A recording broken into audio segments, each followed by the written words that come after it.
Ever since I was little, I loved school. I never wanted to miss a day of it.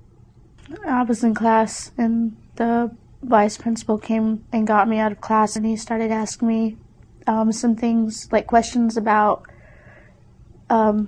pills and some other contraband.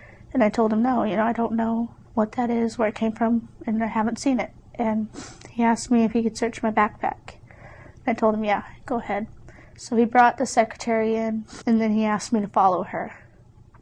We ended up in the nurse's office, and then she asked me to take off my pants and my shirt. And when I did that, I gave it to them, and I stood there in my underwear while they were searching in the seams and shaking, just looking for something. I looked down. I didn't want to look at their faces, and I didn't want to cry. I didn't want to add the extra embarrassment onto it.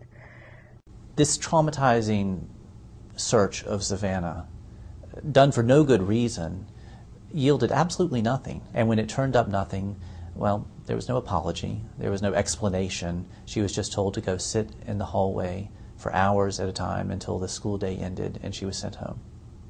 When Savannah came out, she was very, very withdrawn. She got in the vehicle not wanting to look at me, crying. When I got home, I was so upset. I still called the school. No one returned my calls. So I called the sheriff's department. Savannah was searched on the say-so of really just another student, a student who was herself in trouble. She had been found that day to have pills on her. And in order to shift the blame, she said, well, Savannah gave me the pills. Now that wasn't true, but that was enough for the vice principal to go ahead and order that Savannah be strip searched. That violates any normal sense of what ought to happen under the Constitution. When I was a kid and they asked me to do this, I didn't know that, that it was wrong. I didn't know that I could say no. Even police have to have a warrant in order to perform any kind of search like that. So why do schools just get to do it at the slightest whim?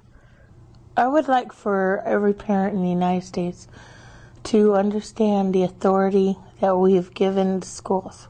I feel that from what I experienced with my daughter, that they can pretty much do whatever they like because they're acting in your behalf.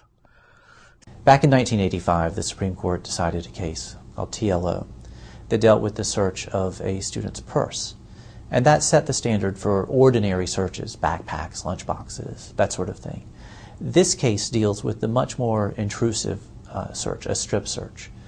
And that will, in turn, set a standard, I think, for the next generation of how much leeway school authorities have to perform this sort of search. And perhaps by broader implication, what kind of authority, power the government has to search any of us.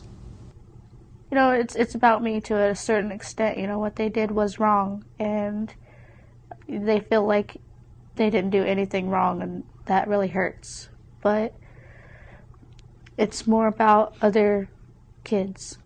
I guess what really motivates me, though, is just that I really don't want this to happen again, ever.